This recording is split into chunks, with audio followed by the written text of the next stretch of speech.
Yan,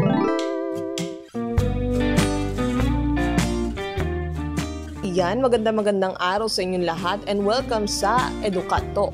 Una sa lahat, hayaan niyo muna kaming magpakilala. I am Jodeline Porcel. I am Miss Cristina Rapisa. I am Julian Clarence Pipersa. And I am Mylene Dosol. Together with Miss Paula Rojas, LPT.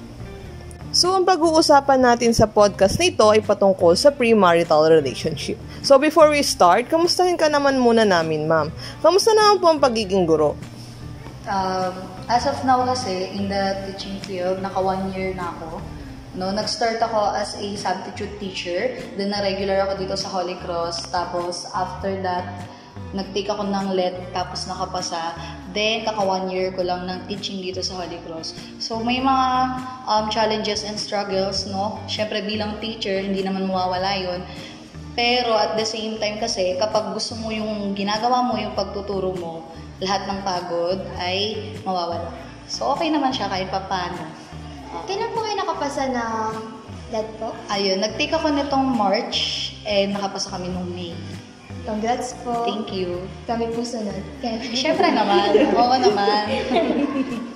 So, ayun ma'am. Since ang topic po natin sa podcast na ito ay about premarital relationship, may idea or insight po kayo dito? Or how can you define premarital relationship? Ayun. So for me, based on my own understanding, pag sinabi kasi natin premarital relationship, diba yung pre tas marital. So ito yung ginagawa ng mag-partner pero hindi pa sila kasal. No, ito yung mga values or beliefs or yung mga practices na ginagawa ng mag-jowa or mag-partner pero hindi pa sila kasal. So, pwedeng live-in na sila, mag-asawa na yung turing nila sa isa't isa, pero wala pa yung marriage. So, for me, that is premarital relationship.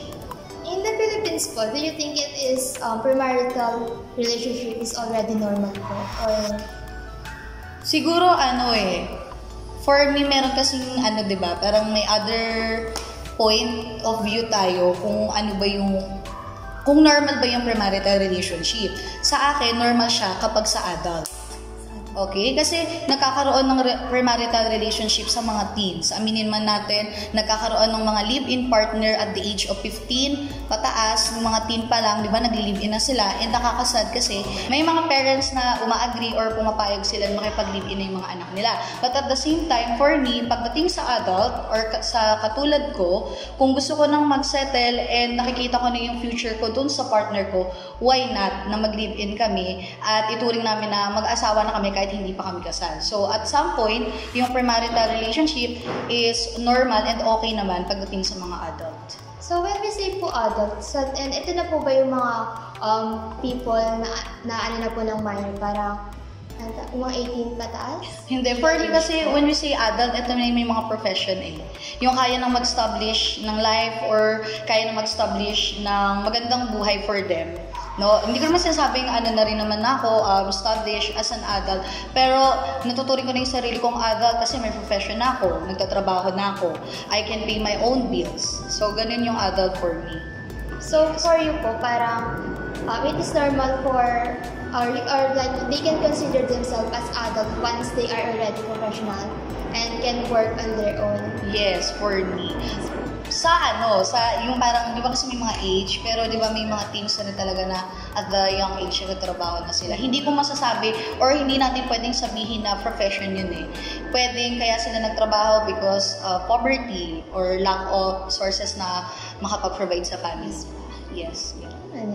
And did you encounter, ma'am, or know a couple who have premarital relationship and agree po ba kayo sa mga age po nila na meron na silang premarital relationship based po sa age lang po na kahit mga bata po or mga adult na po? Ayun. So, sa part ko ngayon, agree ako kasi my brother and yung girlfriend niya, live-in na sila. Okay, so they are in, I think, 10 years relationship. Tapos nag-live-in sila ng 2021. No? So, adult na sila parehas at the age of, I think, 25, 26, nag-live-in na sila. So, for me, agree na din ako doon since kaya na nilang i-provide yung mga kailangan nila para sa isa't isa. Pagdating naman kung sa age nga na ganun sa bata, hindi talaga ako agree. Lalo na aminin man natin o hindi, ang ganung edad ay kailangan ng guidance talaga ng mga parents and ng mga guardian nila. Okay, so ganun. Kasi meron kaming kabatch po talaga na nung nabuntis niya po yung girlfriend niya, parang pinakasal na po agad sila ng parents sila kahit wala pa po silang trabaho. Talagang yung magulang na lang po nagpakasal po agad sila. Tapos Ilang taon sila? mga 19 po. Okay. Kasi, di ba nga, sa atin ngayon, at the age of 18, ano na siya parang kino-consider na nilang adult yun, hindi na teen anymore, di ba? So, ganun. Isa rin kasi sa tradisyon nating mga Pinoy is importante talaga yung kasal muna bago pamilya, di ba? So baka yun nga sa part ng classmate nyo, parents na yung gumawa ng step na since nabuntis naman yung isa, ipakasal na natin, i-settle na natin. Ganon. Kasi may mga impact rin talaga at minsan nag-lead din yan sa broken family. No? And hindi rin natin makokontrol yung mga ganon. Kaya magigets rin natin yung parents na ipakasal kasi yung guidance hindi pwedeng mawala, no, kahit na kinasal na sila. So, ano po sa tingin niyo mga pros and cons of being in a premarital relationship?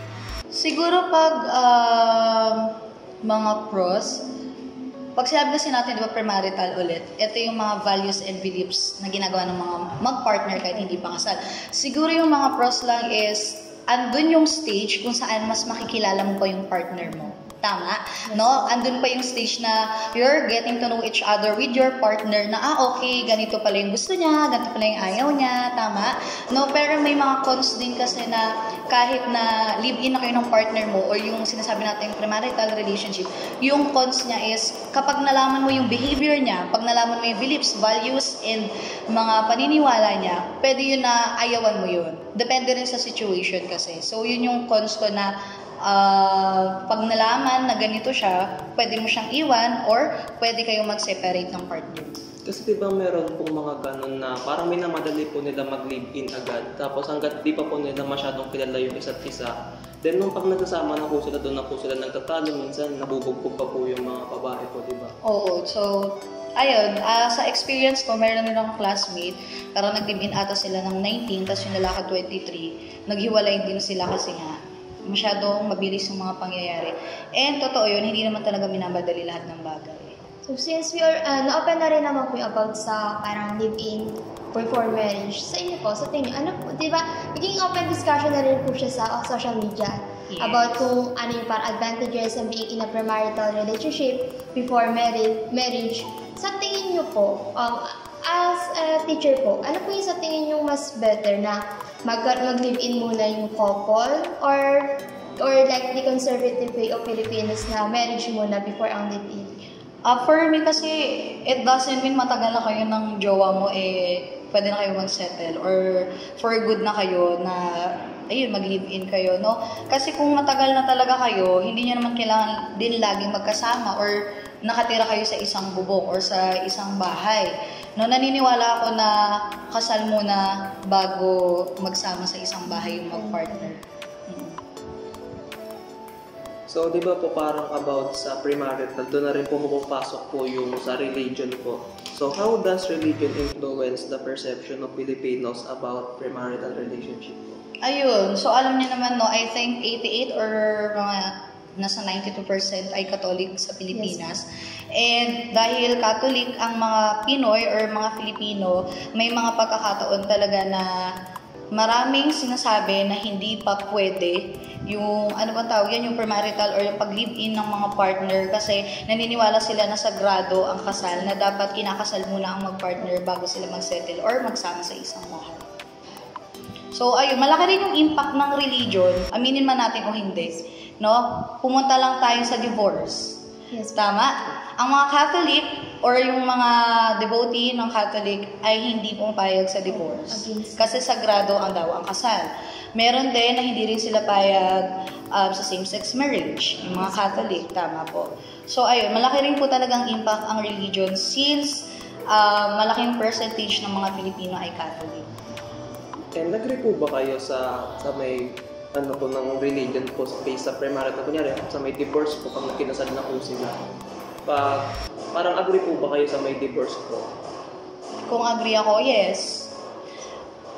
Siguro kasi depende sa situation, no? Alam nyo kasi, ang hirap kasi ngayon, pansinin man natin o hindi, nagagalit ang mga tao dahil akala nila, ang point nila kapag divorce, pag gusto mo makipaghiwalay, required. Hindi ganun yun.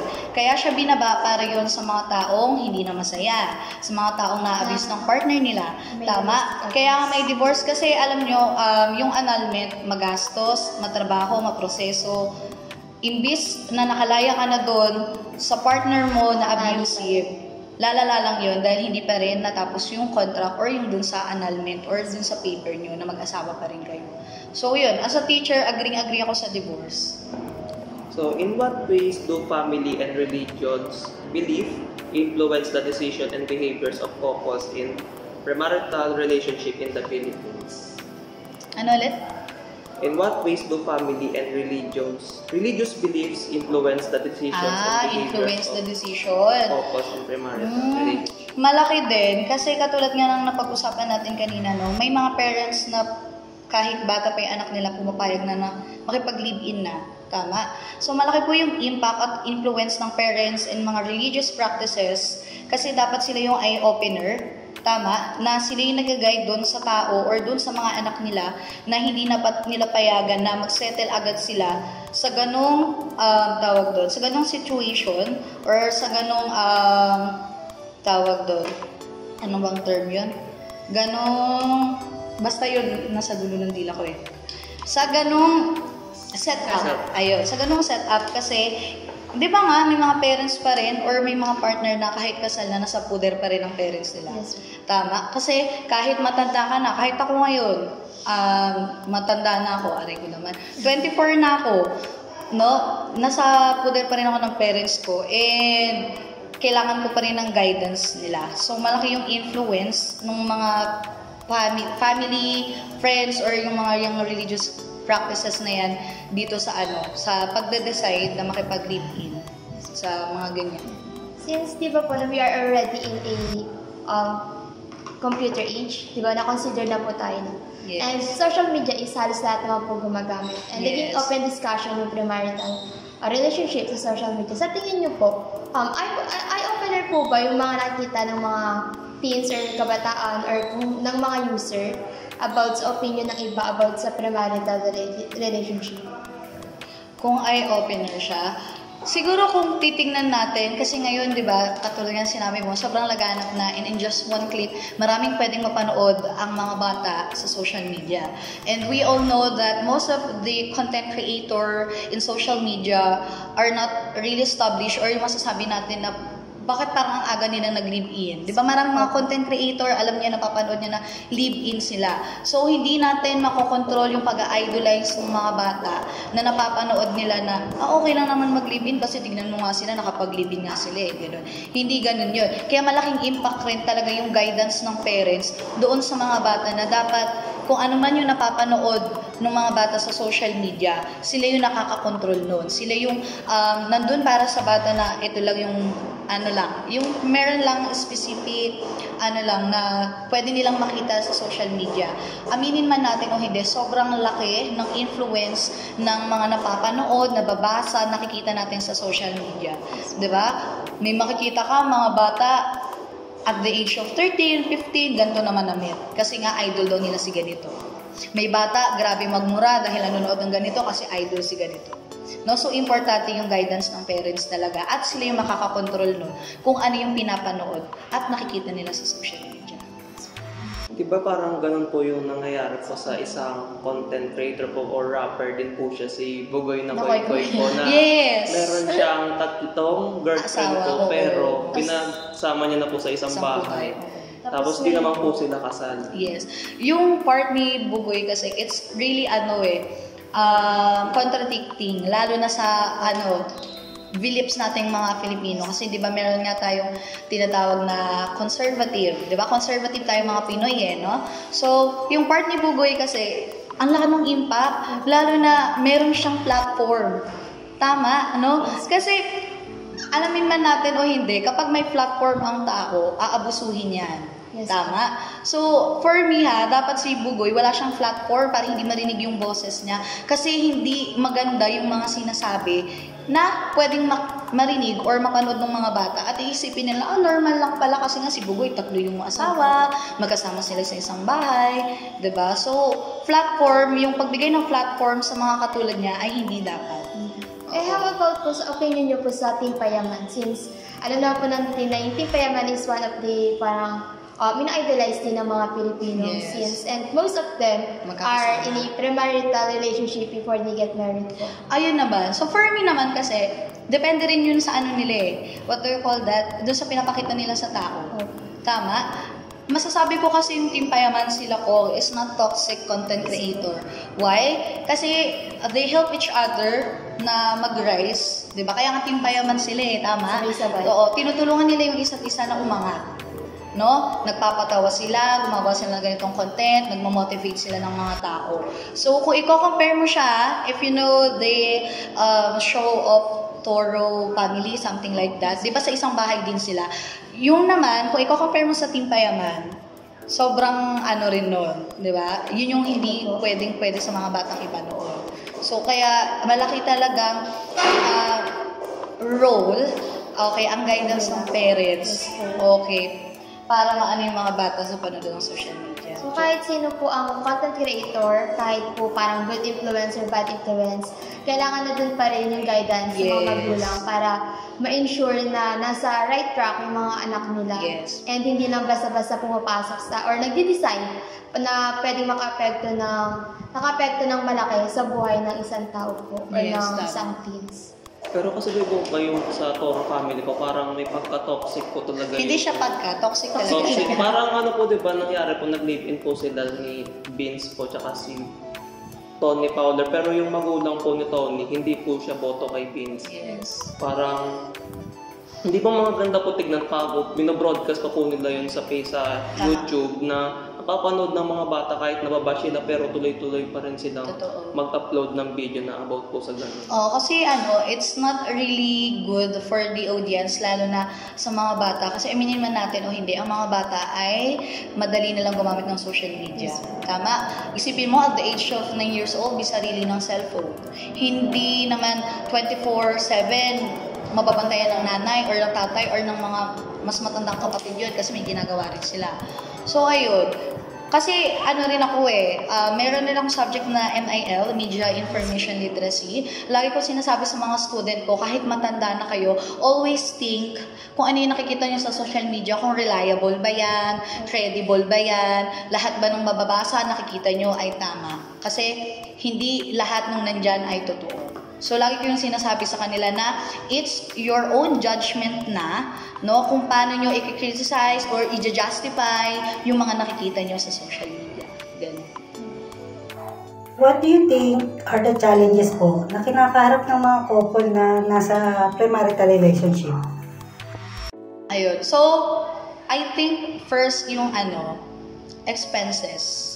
For me kasi kapag nag-settle ka, dapat sure ka na Kasi hindi pwedeng magtalo kayo ng partner mo kasi wala siyang nabigay, wala kang nabigay. In the first place, na pag-usapan nyo na yun tama, na magsisettle kayo. So, ano ba yung dapat yung unang gawin bilang mag-partner?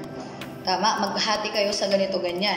Kasi in my sariling experience, napansin ko rin yun sa kuya ko at sa GF niya, na napag-aawayan nila yung expenses kahit na pares naman silang may work. So, ang nangyayari, kapag walang ganito, ganyan, nag-aaway sila. So, aminin man natin o hindi, hindrance din ang expenses at yung bills or money, di ba? Lalo na inflation ngayon. So, malaking impact talaga na ang hirap bumili or hindi ka makakabili ng kahit yung mga essentials or necessities na kailangan mo bilang tao or kahit ikaw, di ba? So, ayun talaga, malaking din yun kapag nag-live-in kayo ng partner mo.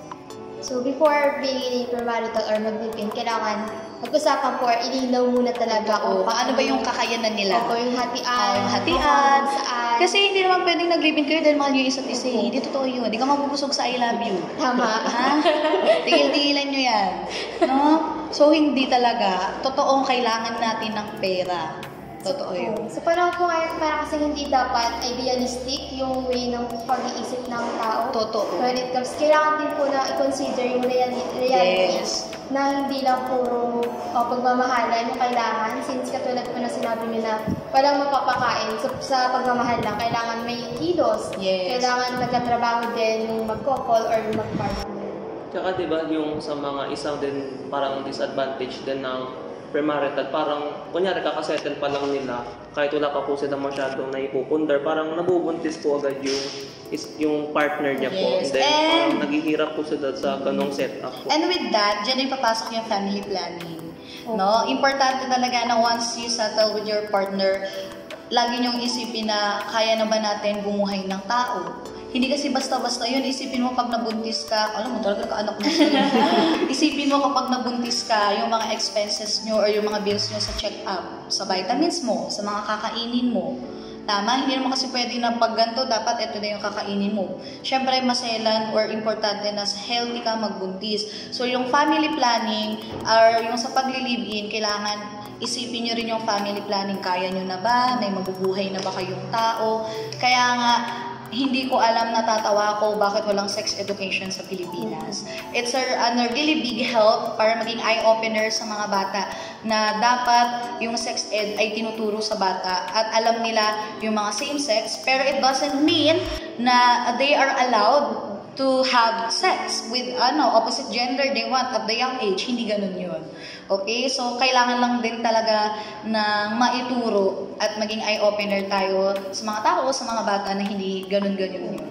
Agree rin po ako na dapat meron po sa curriculum natin, since we are all educator naman po, na magkaroon ng sex education. Kasi po, sa panahon po ngayon na kahit na medyo parang open-minded na yung mga tao, nagiging tabu yung mga term, patulad ng vagina, penis, sex, which is hindi naman dapat tawanan. Opo, since like, it's biology and part po yun ng katawan individual natin. For our next question naman po, ma'am. In the past year, it has become the discussion about which is better.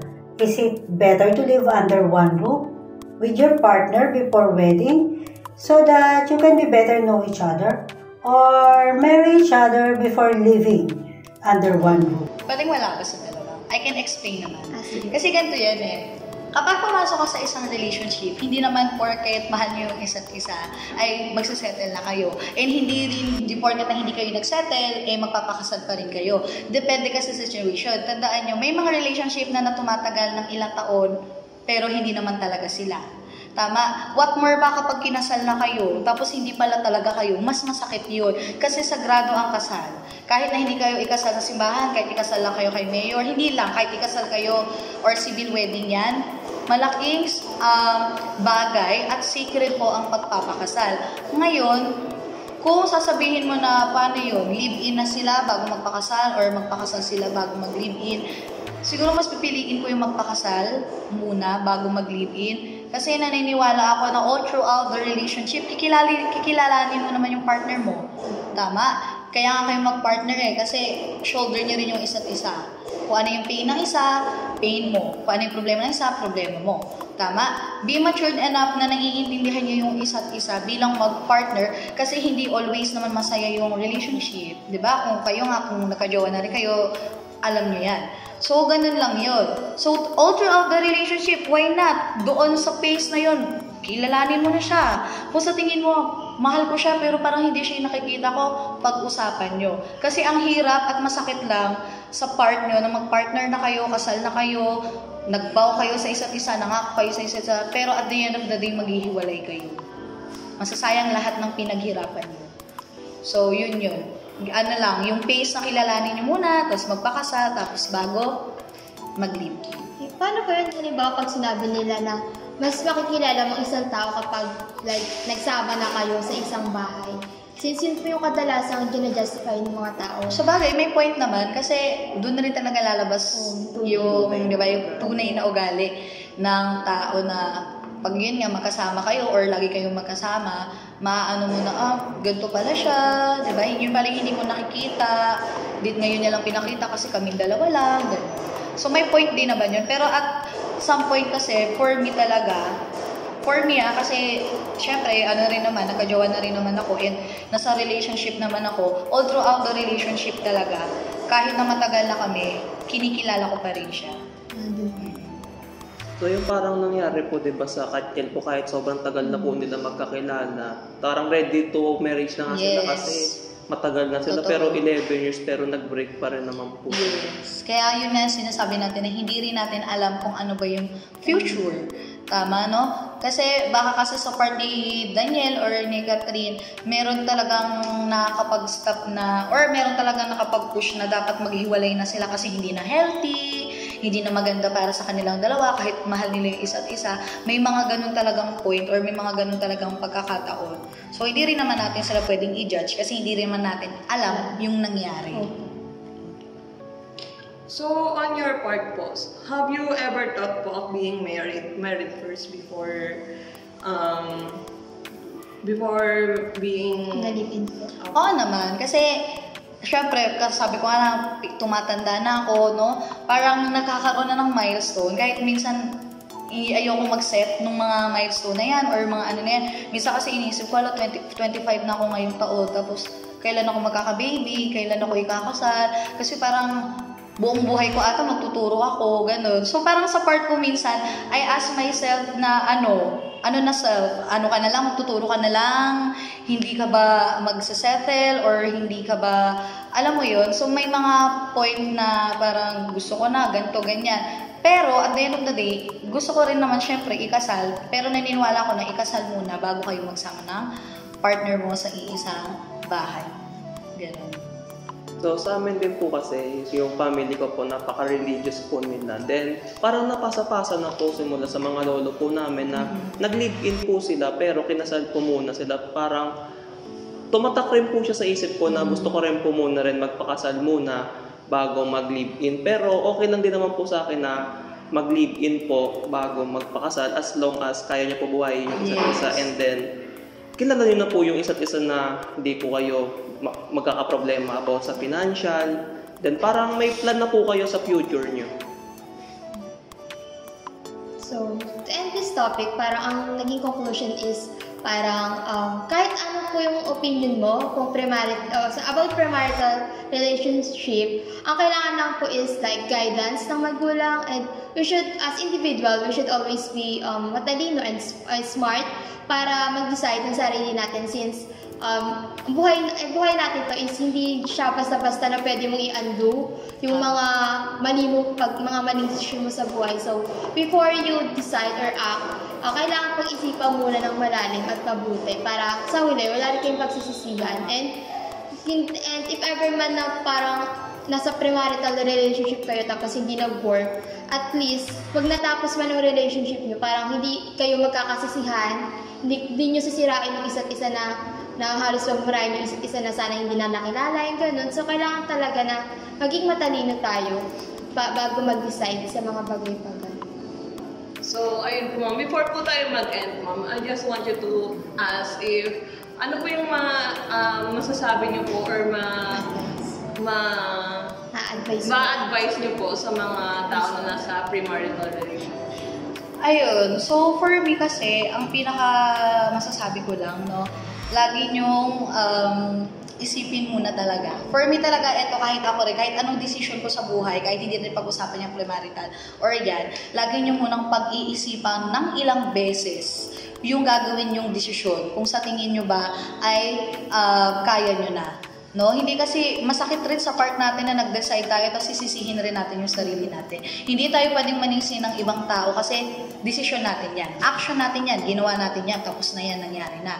So, lagi niyong tatandaan, no, naisipin muna at lagi tayong humingi rin ng guidance sa mga nakakatanda or sa mga may alam na, at syempre kay Lord, no? Syempre hindi rin pwedeng mawala si Lord kasi si Lord rin yung magbibigay sa atin ng sign or ng touch sa ating puso na baka hindi pa talaga or baka pwede na. So, yun lang yun. Pag-isipan mo, magdasal ka kay Lord at humingi ka ng guidance sa mga nakakatanda at may mga alam or experience na. Hindi dapat, parang hindi natin as individual, hindi dapat natin isipin na kapag humingi ka ng tulong sa iba is mean na parang ignorante ka Yes, or no. mahina yung pag-iisip mo. Totoo, hindi ganun yun. Opo. Asking question kasi it doesn't mean you're weak. Yes, Tama? ma'am. It doesn't mean yung hindi ka maalam or ignorante ka.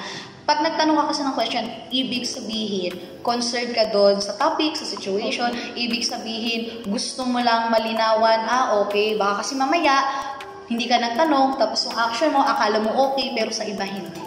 Tama? So, ganun siya. Parang sa right mate, wag mahihiyang magtanong. Tanong. Ayun. And with that, dito na po natin tatapusin ang ating podcast. Muli, ako ang inyong lingkod na si Jodeline Porcel, kasama sina Cristina Rapisa, Julian Persa, Maylene Dosol, at ang ating butihing guro na si Binibining Paula Rojas, OPT. Sana nakatulong yung Yes mga po. di ba? Sana- Ewan ko kung makakatulong. Sa ating mga makikinig din, may matutunan din sila Oo. since it's about life din naman.